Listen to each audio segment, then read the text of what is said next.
Okay, so a couple of other things we might want to look at when we're setting up our eBay account. This in order to maximize the amount of sales that you're going to get from the platform is the global shipping program. So regardless of which eBay platform you're selling on, whether it be ebay.co.uk or .com, the global shipping platform basically allows you to sell worldwide without having to ship outside of your country of origin of where your eBay account is. So for example, on ebay.co.uk, I can have buyers from all around the world looking at my products, buying the product, and all I need to do is get that product to a middle point, which is a fulfillment center that eBay use in order to ship your product on worldwide.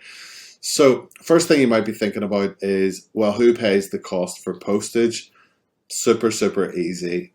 The customer pays eBay for the additional postage. So basically you get paid for your item, you fulfill your order as you would do to any other UK customer, and eBay handle the rest.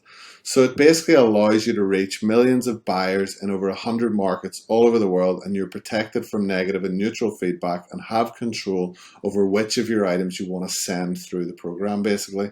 So the global shipping program, as it says here, you simply send your item to the UK shipping center. Once it reaches us, your job is done. So for all eligible items, we'll manage the international postage and customs process for you. Items are shipped through the global shipping program. Always leave the UK and consider exports in terms of VAT. So super easy way of reaching millions of other different markets and customers all over the world without having to worry about any of the logistic issues of that. So how do I set that up? So within account settings again, which is the top left, and then account settings, we want to go into postage preferences. And as you can see here, we have click and collect and global shipping program. Now, click and collect is another really good one. You should have this automatically enrolled. I think it's default enrolled. And this basically means rather than a customer having the product shipped to their home address, they can have it shipped to a number of collection points within your country of origin or where you're selling, and they could just go and get a code from eBay and pick it up directly from there. So it's good for people that maybe live in areas where the postage delivery accessibility isn't that great, or they don't want the item to arrive while they're at work or on holiday or something like that. So super easy, and that should be auto enrolled for you anyway. Now the global shipping program, you have to enroll in this yourself, and all you need to do is click on submit once you opt in, and it's super easy. As you can see, I'm already opted in. I can go ahead and just cancel back out of that. You just click on submit and you're good to go. I personally wouldn't mess around with any of these other postage settings, so you can just leave those as they are. And the next thing we're going to look at that is super important that we need to have set up are some really important settings in relation to our stock monitoring. Okay, so from the account settings page again, what we need to do is go in to the bottom here and click on selling preferences. Now, what you'll see here is multi-quantity listings, and listings stay active when you're out of stock, okay? This must be toggled on to this blue position here, okay? So as you can imagine, we're listing our products onto eBay. If a buyer buys that product, it's not like we just have one in stock like we would do if we were selling an item from home. We will obviously be able to keep buying over and over again the same product from our supplier. So we don't want the item to go out of stock. If the item goes out of stock, the listing ends, and then we have to think about listing the item again. So this basically means that the listing stays active when you're out of stock. So it will show us out of stock on eBay, but only temporarily until SaleFreaks puts it back into stock, providing the supplier has more stock of that item. So we want to make sure that's clicked. You can also show the buyer how many items you have left. This is entirely optional, so if you have it listed as a quantity of 1, it will always show us there's only 1 left. So sometimes it does prompt the buyer to buy because they think, oh, this guy's only got 1 left. If someone else buys it, I'm not going to be able to buy it. Otherwise, you can keep it hidden. It's really up to you. The next one is returns preferences, okay? So we can click on returns preferences, edit, and what we want to do is scroll to the bottom and switch RMA number to on. Basically what this means is this will give us the opportunity to provide the seller with our own return details. Okay, if we have this switched on, in certain cases, eBay can generate their own return label, which will have your home address on it or your business address on it, which means the buyer can then send that item back to you. You will also be charged for this. But what we want to do is we want to get a free return label from our supplier, or be able to give them the return address to where they can send the item back to. Because obviously we don't want all these parcels coming back to ourselves. We want them to go straight back to the retailer as fast as possible so that we can get a refund. So that's why we do that. And handling a return is super easy. It is just a case of going on the live chat or the correct channel, whatever the supplier may be, and just requesting a return. I'm sure many of you have bought stuff before, whether it be shoes that didn't fit or whatever, and we needed to make a return. So just put yourself in the buyer's shoes in terms of how you would go about facilitating that. So you get the return label or the return address off the retailer, and you just provide that to the customer. And once they've shipped it out, you ask them for the tracking number, you put it into eBay, and you track it to see when it arrives with your supplier to then get your refund off the supplier, which is normally an automated process, and you'll actually just see the refund being credited back to your payment method, which is, it couldn't be any easier actually than what it is these days. Okay, so last tip before we move on to the SaleFreaks side of stuff and listing items, and more importantly, starting to make sales and starting to make some profit, is a little tip for the eBay side of things, which is the Seller Hub. So the Seller Hub basically allows you to manage your entire business within one specific place. Okay, so the Seller Hub gives you multiple different tools. So it allows you to manage all your listings, view all your listings in the one place, and download any reports that you may need. It also allows you to monitor your business. You can create custom dashboards, track your listing activities, your sales, your costs, your traffic data, your seller performance, and so much more. It allows you to view your payments, change your payment methods, change your payout distributions, all of these things. And then also, importantly, analyze your business performance. You can receive personalized insights as well as tips and tricks to improve your business. There's actually also a research tab on there now as well, which will give you a lot of insights into which categories are really good to list in, which niches are good, and which items people are clicking on most often.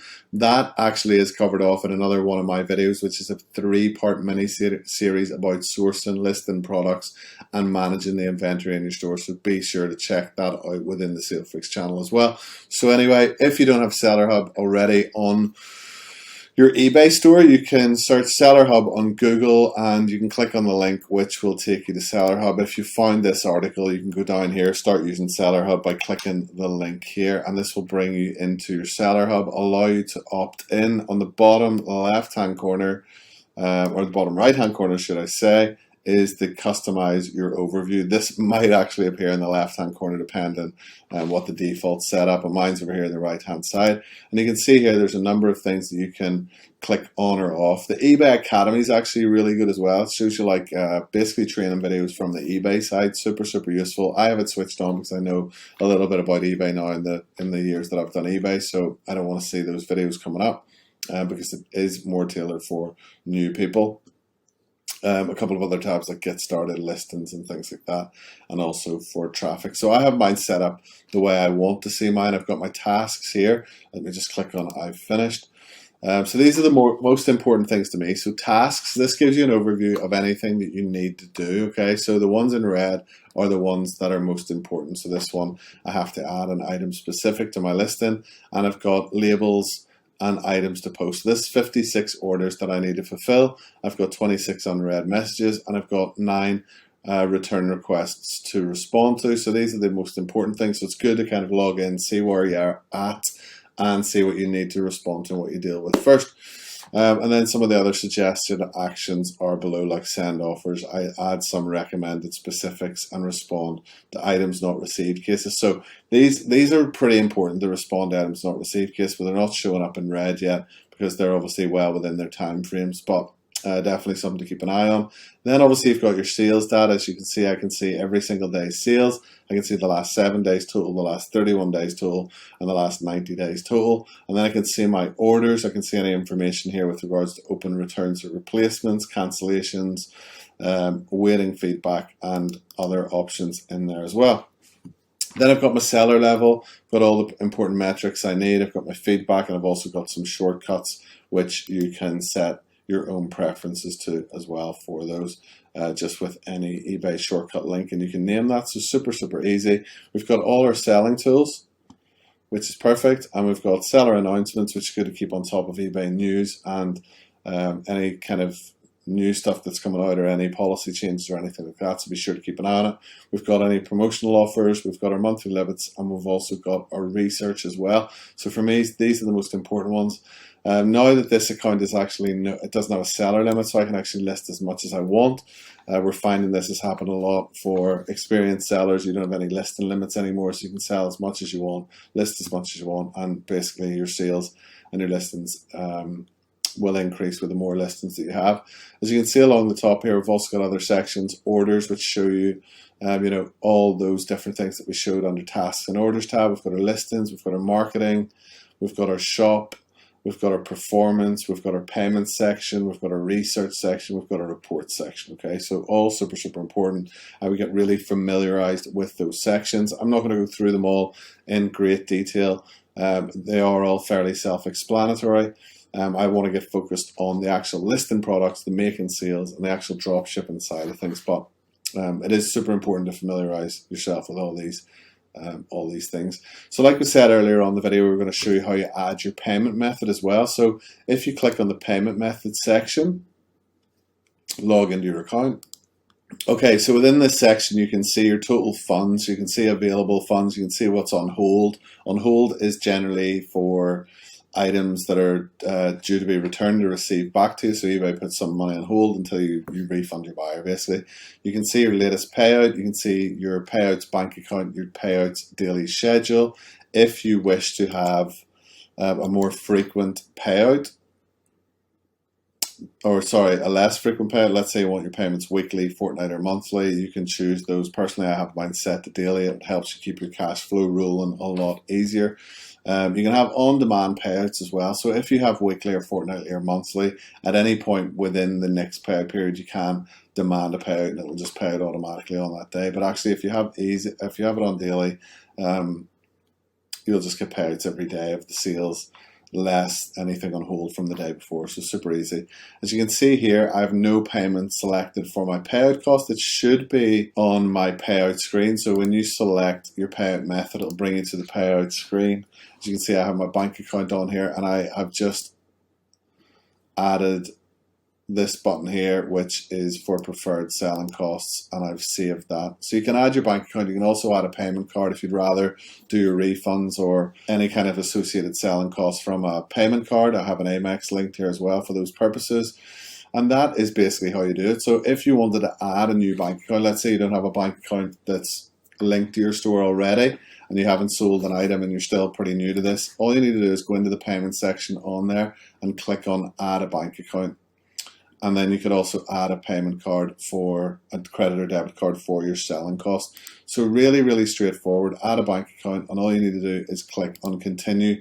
Follow the instructions either by logging into your bank account and going through that way, or adding it manually if your bank account isn't listed on there. So super easy, really self-explanatory. You just follow the instructions on screen, link your bank account, and that is you good to go. And like I say, if you want to add a credit card or debit card, all you need to do is click on the other option here, click on continue, and it'll give you the option to pop in your credit card details, your address, and click on continue and save. And it is as simple as that. Okay, so before we move on to SaleFreaks, it is worth noting at the top of the eBay page there is a help and contact button, and this is super easy. This is going to be the fastest way that you can get help with regards to the eBay platform, hands down, basically. So if you have an issue, if you've got a question, always check here first of all. Here's the first place to check, or else go on Google, search it. You're going to be able to find the answer, okay? This gives you a lot of different sections with regards to anything that is going on in your eBay account. You can also have options for eBay to call you if you want to discuss a case or discuss something that's bothering you, or you can click on the other options. That will give you an email option, and it'll also give you an option to ask the community, where you can go into a seller forum and ask your specific question. If it is dropshipping specific, You can go on the Facebook group for SaleFreaks and drop us a message there. We'll answer your question. We'll help you with that issue. Or you can drop a message to SaleFreaks support and we can do that in the exact same way. So that is the help and contact section. You can also request removals of feedback, removals of defects and things like that. I do have a separate video on that, so be sure to check it out. It is within the channel right here on YouTube as well. Okay, so now we're ready to start setting up our SaleFreaks account, ready to start listing and start making some money using eBay dropshipping. So what we need to do is go into our settings after we've logged into SaleFreaks and click on global settings. This is super, super important that you need to do this before you start listing products onto your eBay store, because this will be what works out all our profits and makes sure that we are selling items at a profit and factored in all those fees. So a lot of people, when they start dropshipping or when they think about the idea of dropshipping, they always think, well, what about the eBay fees? What about my selling costs and all that kind of stuff? Well, the answer is we just factor in those costs to the price of what we list the product on eBay. So we factor in the eBay selling fees and then we add our percentage markup on top of that. So the first thing first is our eBay final value fees. Now, ordinarily, that is going to be around an average of 12%, okay? You can go a little bit higher if you want to cover all eventualities. You can actually go a little bit lower as well. But it's going to be in and around that region, okay? And you don't want to outprice yourself as well. So if you're putting in, you know, your eBay final value fees, the transaction fees, and then a big profit margin on top, the likelihood is you're going to price yourself out of the sale, basically. So you don't want to do that. You want to keep it very realistic, okay? So I think 12 is a very good realistic starting point. Your eBay fee per transaction is 30 cents in the USA or 30 pence in the UK. Now, 30 pence or 36 with VAT, so you can include the VAT if you want to. I guess most new people are not going to be VAT registered, so that's going to be a cost to you that you're not going to be able to claim back, which is absolutely fine. It's nothing to be put off by. So everything else we need to leave blank. If you're in the USA and you have if you pay sales tax at checkout, which is a little bit like our VAT, but in the USA they add the VAT or they add the sales tax on at the checkout. So they show you the price on the website that's not inclusive of VAT or tax, and then they add it on at checkout. Whereas in the UK, all prices are VAT inclusive. So you can add on the state tax in here, which is in around again our average 6-7%. Quantity. This will determine how many items that you list on eBay of the same product. So let's say you're selling a red ball and you list that item. This will list it as a default of one available on eBay. And then if that one sells, SaleFreaks will bring that one item back into stock. Now, you can put this set to 2 if your eBay limits allow it. It will still only take up one of your SaleFreaks monitoring slots. So let's see the advantages for having these at 2. So if we have this at 2, not 20, if we have it at 2 and one sells, it means that the other one will keep the product in stock longer. So it means that SaleFreaks doesn't have to go back in and put the one product back into stock.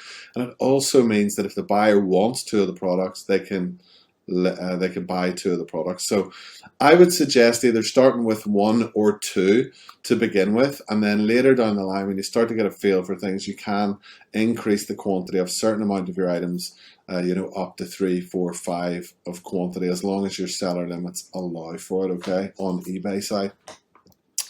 Next up, which is the most important part, is your SaleFreaks repricer profit range. So this is the profit margin that you're going to get as a take-home profit margin on the sale of the product, okay? Now, as a beginner, someone that's new to dropshipping, the most important thing for you is to make sales on your eBay store and get a proof of concept of the business model, which basically means that you can see that the business model works, okay? So you don't necessarily have to be the most profitable in the beginning. What you want to do is start to build traction on your store and start getting used to those sales coming in, dealing with customer service, and getting eBay to trust you as a seller, okay? Now, if you list all your products at a super high margin without actually cross-referencing those against all of the competition, the likelihood is you're going to be outpriced. So the average profit range for most drop shippers using, say, for example, Amazon as a supplier is in and around 10% margin on average, okay? So what we would like to do is have a range here, which is probably something like 8 to 12% or 9 to 15%, something in that range. The two ranges should be pretty close together. You don't want to go too wide, like 10 to 30% or something like that. You want to target a specific range. And like I say, if you have a range of around 7 to 12%, something like that, your average should be around 9 or 10%, and you should be competitive with most sellers for most of your listings, to be honest with you. And you will see sales. But to start off with, I would suggest just trying to keep it to 4 to 5% at this default. And yes, each sale is not going to be a massive profit per sale in the beginning. But like I say, you are a beginner, and this is to gain proof of concept. It's to build trust with eBay, and it's to build traction on your store. So basically, the more items that you're selling early on an eBay store or in a store that hasn't really sold that much, eBay like to see sales and sales being completed. So the more sales you have, the more chance that when you list fresh items, they will give you a higher ranking on eBay and and there will be more sales on your products. You'll get more views on your products. And then later on down the line, you would want to start gradually increasing the prices of your selling products. Okay, so the idea would be to list them at a low price. And then once they start to sell and gain traction, you can move those up by 1, 2, 3, 4, 5% to where you get to a nice level of, in and around that average profit of 10%. Okay. Now, there are other ways to get bigger percentage margins, and we can talk about that, and we can watch other videos on that down the line that I've recorded about optimization. Basically, the more optimization, the more unique your listing is compared to a competitor, the more attractive it is for a buyer. You don't necessarily have to be the cheapest to make sales. So I have seen people, and I've personally experienced, getting 15, 20, 25%, 30% on one particular product. That is not uncommon. But what we're doing here is trying to get you off to the best possible start. So the next thing is VAT identification. Unless you are VAT registered, you don't need to worry about this.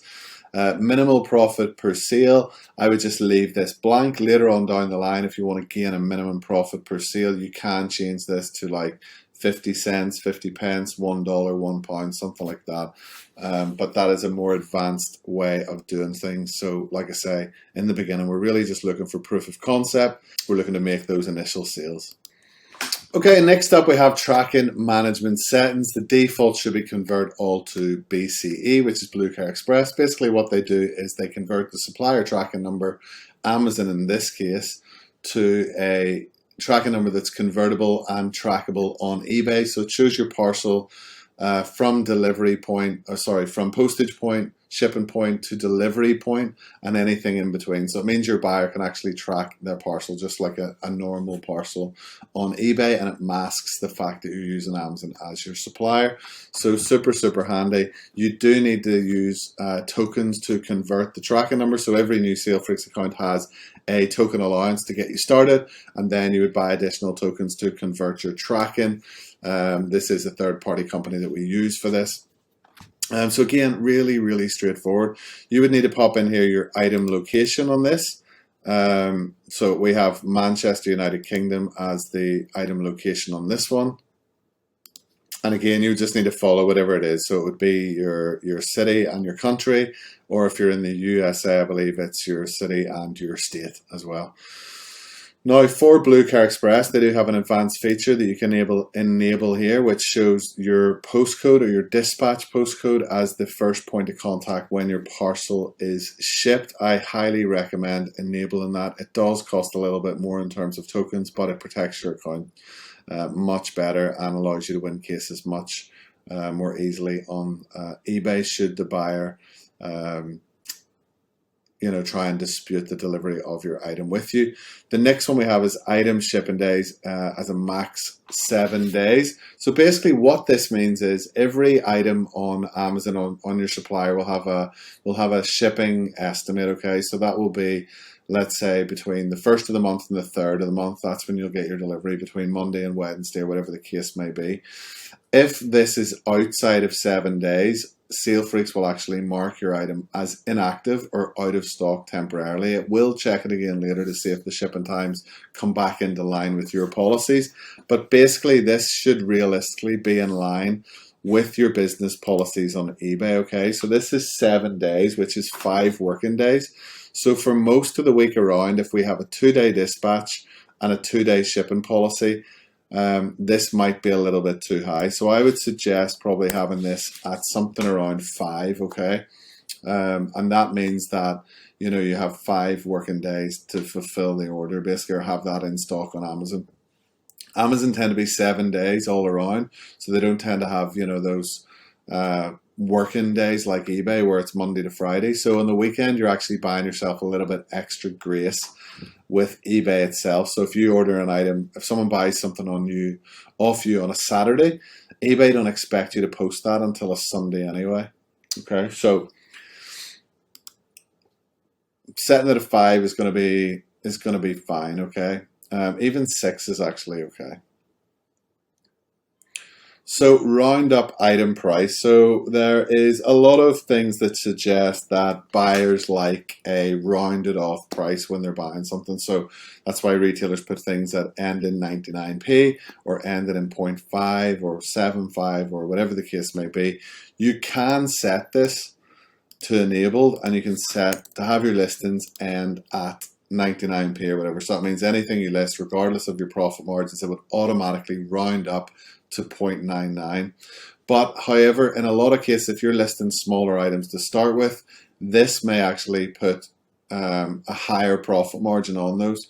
So it could sometimes price you out of the competition. So just bear that in mind. This is really something that you would need to kind of have a little play around with, see what's working, see what's not. Personally, for me as a beginner, I would just leave it as disabled, which means your prices are just going to be the price, you know, including the final value fee and including your profit margins. Okay, it's entirely up to you, but my advice is just to let it be with the settings that we've already programmed into the system in terms of our fees and our profits, and then take it from there. Once you're a bit more experienced and you know what you're doing, you can change that around later.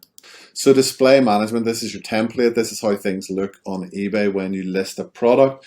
The default is just that we will pull the information from your supplier. We'll put it as a basic description on your eBay store, and that is the default. If you have, or if you want to create a custom template, you can speak to support. We can update that onto your system, make it look all nice or whatever. But again, as a beginner, if it's someone that you're new to dropshipping, I wouldn't really focus on that too much. I don't think it brings a lot of value to the listing. eBay just want a nice, fresh, coherent listing, engaging with the customer and telling them all the information. I can show you later on in this video how you can optimize your titles and optimize your descriptions to gain more views and make your listing unique and stand out against other sellers. So for the moment, I just really wouldn't worry about the actual template at this point. Okay, so you got copyright settings, which is your market images watermark. Again, if you wish to create a unique listing, you can have a watermark or a picture on your listing. So you might see a lot of eBay sellers and they'll have like a, let's say like if they're selling in the UK, they'll have a little Union Jack on there. It'll say free shipping. I don't think it brings an awful lot of value to the listing. It certainly wouldn't make me want to click that item over someone else that didn't have that. I can already see, you know, from the eBay listing that it's free shipping or it's from the UK anyway without it actually being on the picture. But one thing it does help against is like reverse image searching for like copyright issues, brand owner issues, because it is technically a new issue. It's a new image, so it doesn't necessarily show up on Google searches that you've used the exact same image. So there is a use case for it for that. You could put your image watermark just as your store logo or your store name, so it adds a little bit of professionalism to the listing. It does help it be create a unique listing as well. So I would recommend playing around with the watermark or using an image to display over the top of yours, which is absolutely fine. So it's a setting that's there for a beginner. Again, you don't really need to worry about it. I didn't use any of these kind of things in the first 4 or 5 years that I've been doing dropshipping. I recently played around with it. it's like a very minor, like 1-2% kind of thing. It's not going to make an overall massive great deal of difference to, you know, how well you perform on eBay, basically. So for Amazon settings as well, you can have a mixture of prime and prime priority and best offer only. So basically prime, you can read it on the left hand side here basically, but I would have it set as prime only to start off with. So that means it's basically sold by Amazon or fulfilled by Amazon. So it's either sold and fulfilled by Amazon, or it's fulfilled via, you know, filled via Amazon Prime from a third-party seller. But basically, long story short, the item is within an Amazon warehouse and it's ready to ship out. So these will be the fastest. They'll be the easiest to get returns on. If the item's not received, it'll be the easiest to get a refund on. So it's faster and it's easier logistically for yourself to deal with. And personally, I don't mess around with selling items from the third-party marketplace sellers that get dispatched directly from the third party, because there's just too many issues. So that is the long and short of it. We can see here business policies that we've put in already in the beginning. Now, this particular store just has shipping, returns, and payment. I think I did add it in on eBay earlier with the word policy after that. So again, just the top tip to make sure that these actually match. I recorded different parts of this video, chopped and changed, and I might have added it with the word policy or not. So I'm just going to double check that afterwards anyway. So I think it was shipping policy and returns policy, payments policy. So we'll go with that and check it later, but just always be sure to double check that everything matches your eBay policy names. And then what you can do as well is you can add in your item shipping location here as well, just as a bit of protection for new listings. If we've already set it correctly when we set up the account, like adding that information in when we were generating the token and doing all the setup, it should be fine. But just as a best practice, I would pop that into the information here as well. And then we'll move on to the auto order settings and the Amazon account protection settings, okay? So when you're adding a new Amazon account or anything to your SaleFreaks, you will want to have some Amazon account protection, okay? So this is basically how many orders each account does per day. Now, if you're completely brand new, which most of you will be, you can connect your Amazon account and you can just have disabled in there, and the Amazon account will just pick up as many orders as it needs to pick up. Now, as you get into a bigger scale of your business and you're maybe doing 20, 30, 40, 50 orders a day, what you probably want to have is, and you should have, is multiple Amazon accounts, maybe taking less orders per day. So this basically sets a default for what each Amazon account you have linked sets it to. You can also amend these details within your My Accounts tab anyway. And there's a whole video as well within the free course that shows you all these things, how to manage account protection. So we'll not dwell on it too much right now. So for anyone new, you can just click on disabled and move on. We don't need to worry about this, the max order delay time. We don't need to worry about PayPal account for gift cards or anything. It's not active anymore. Negative profit to allow an automatic purchase. So again, I like to set this at around £3. It basically means that if something changes price on Amazon, what is the max loss you will take in order to get that product out to your customer, okay? Now, you're going to get these from time to time, okay? Let's be realistic. We're using so much automation here. We're relying on eBay, we're relying on Amazon, we're relying on SaleFreaks, doing everything it needs to do in order to monitor your prices, your stock and everything. But the reality is, sometimes the price will change and we're not going to catch it in time, okay? And prices on Amazon, if you're not aware, can change rapidly, okay? There's multiple different third-party sellers. They're all jostling for position in the buy box and the ranking, and they're moving their prices up and down all the time.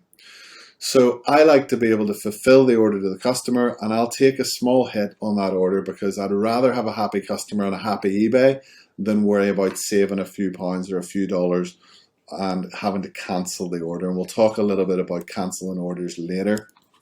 So we can set this so the order just goes straight through the system and saves us any bother with the order. Now, you can set this lower and then you can decide manually if you want to order a product or not. The whole order and manually versus the auto order, it's all in the free course. It's all fully covered on there. You can also disable auto order for high priced items. Let's say you want to handle those yourself. You want to make sure that everything goes through. You want to make sure that everything is smooth. Or you maybe want to use a different payment method for those, or use a separate Amazon account, whatever that may be. You can set that to a maximum, and that means auto order will not process that order. Okay. You can force the auto order for Amazon long shipping times. So let's say you have your max shipping time, as we mentioned above, set to 5 days, okay, and your item's in stock. But in between times, the item slipped off and it's went to like a 7 to 10 day delivery time, because sometimes what Amazon will do is quite sneaky. They will allow the item to be bought before it's actually arrived at their warehouse. So they will buy the item from their supplier. For example, the supplier will say arrive in 7 days time, and they start, it's almost like a pre-order system. So they start taking orders even though the item hasn't reached their warehouse. So that can push the delivery times out. Now what you can do is you can select this to enabled, and that basically means the auto order will just order it regardless of the delivery time. Now, I would probably keep that as disabled for a new user, because I would want to maybe check with the buyer and say, look, you know, Mr. Customer, the delivery time in this is going to be delayed because, you know, the last product that I had, it's been damaged, but I'm actually getting new stock in a couple of days time, 4 or 5 days time. If you're happy enough to wait, as soon as the new stock comes in, I'll send you it out, but it will be 7 days, 8 days, whatever the case may be. You know, you just tell them the actual delivery date of what you can see on the Amazon account. If they say yes, that's absolutely fine. Then you can proceed to order the item, ship it out, do the manual process, and they'll be happy. Otherwise, they might say, look, I'll be happy with a refund. Or you could say, look, go and search for an alternative on Amazon. If there's like an alternative item that's similar, you could offer to send them the alternative, and they might say, yeah, look, that's fine. Send me the alternative. So it's just all about keeping your customer happy, keeping their expectations in check, and making sure that you deliver on that expectation for them. So I would keep that as defaulted. Auto Order Pro is the next setting. So Auto Order Pro is essentially SaleFreaks fulfill your orders for you. So this removes the issue to have as many Amazon accounts yourself, and we'll handle the orders for you. Okay, so this basically means that you top up your balance with SaleFreaks and we fulfill all your orders for you. We send all the information back to your SaleFreaks automatically, all the order numbers, the tracking information, and so on and so on. So this allows you to not only start off as a beginner without actually needing to deal with anything on the Amazon side. We'll handle your returns. We'll do anything that needs to be done on the supplier side for you, and alleviate that problem for you. So you would just need to have your own Amazon account if you wanted to do those high value orders, or anything that maybe didn't meet your criteria in terms of a negative profit item, or if it was the shipping times like we just discussed. So this just really helps you scale your business without the need for multiple Amazon Prime accounts, etc. Super, super easy. Again, I have another video on that within the SaleFreaks course and on the YouTube channel. It's Auto Order Pro. This is fulfillment by SaleFreaks, and you can just contact support if you have any other questions about that. You can also click the link on the dashboard, which allows you to apply for Auto Order Pro as well. So it's simple and as straightforward as that. A couple of other settings here that you do not need to worry about any of these settings at all. Stealth mode, as a beginner, you don't need to worry about this. Fairly straightforward. It says so here on the text on the left hand side. And then we have Coupon Hunter and Best Seller Auto Lister. Okay, so this is the big one. This is what you need to do in order to start listing products on your eBay store without any knowledge whatsoever about product research. You don't need to be asking the questions, what should I sell, what works, and get confused in this whole process. SaleFreaks is here to basically get your store started with best selling listings, to allow you to start making sales and learn everything else on the back end while you're doing so.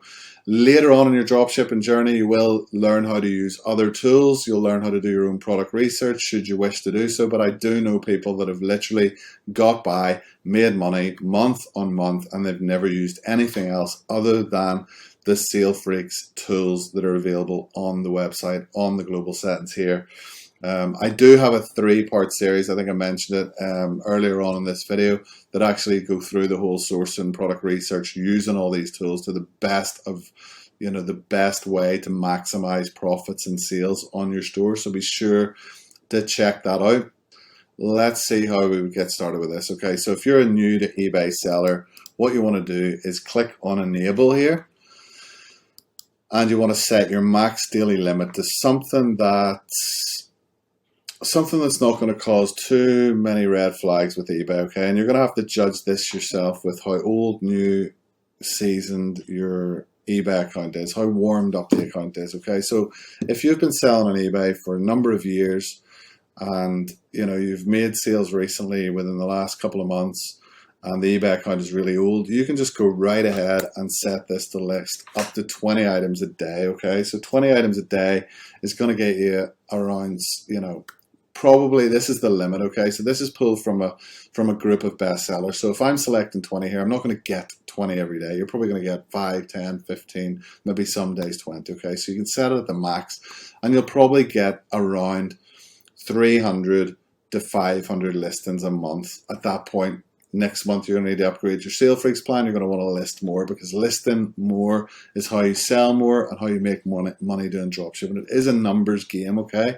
And you'll see from the rest of the videos and the training that all of these things, if you are a new eBay account and new to pretty much selling on eBay, what you might want to do is dial this back a little bit, and you really only want to list around 2 to 3 items a day for your first week, and just basically test the water and see what happens. Okay, so you would set that to 3, for example, or 5. You could set it to 5 and hope that 2 or 3 list. Okay, and nothing crazy is going to happen if it does list 5 one particular day.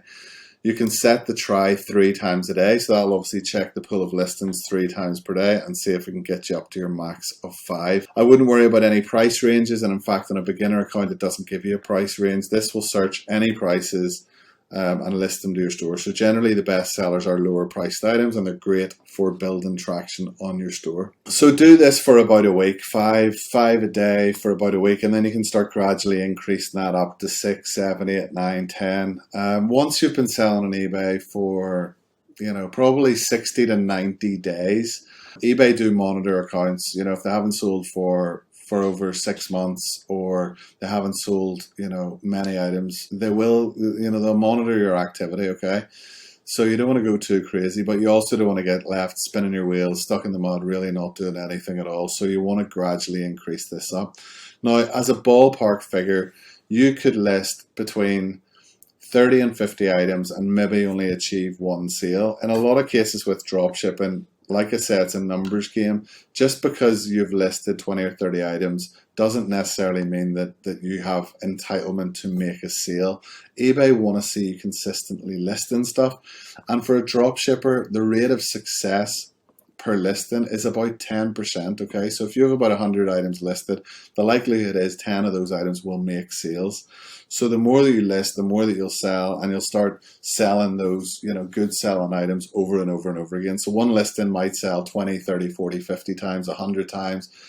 And you might have another listing that doesn't sell at all. You might have a listing that sells once and never sells again. So just be conscious of those things when doing eBay dropshipping. It is a different business model with dropshipping compared to buying physical products, where you pretty much need the physical products to sell every single time, or a much higher percentage. Otherwise you're going to get left with a lot of dead stock that you've already paid for, that you can't shift. You'll have to send for liquidation, or basically bin it off as a dead as a dead listing.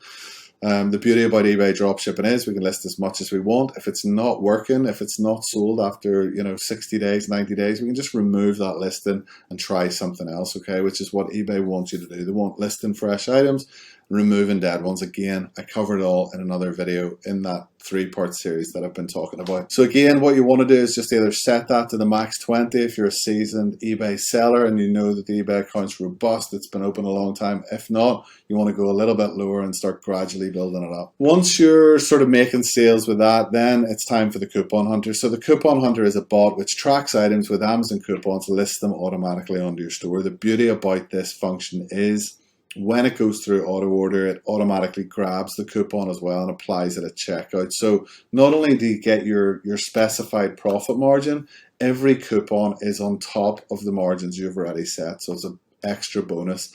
And the minimum percentage for a coupon is 5%. The minimum monetary value is £1 or $1. So at very, very least, you're going to make an extra £1 or $1, or a minimum of 5%, whichever one is greater. So it's an absolute no-brainer. We find them for you, we add them to your store, and they sell. It's as simple as that. So that's the Coupon Hunter, the bestseller auto lister. You can actually make profit with just setting these, forgetting about them, and not even have to do a bit of product research at all. To be the best, you want to use all the tools. So I would suggest Scale and Higher and Scale and Beyond, just using these two things. But as a beginner, you know, you're going to be able to make sales. I know sellers that make between £1,000 and £2,000 a month profit, and they don't actually do any product research or anything outside of using these two tools here. So the proof is in the pudding. And that is it for the global settings. You don't need to do anything with these settings at the bottom. All we need to do is click on Save.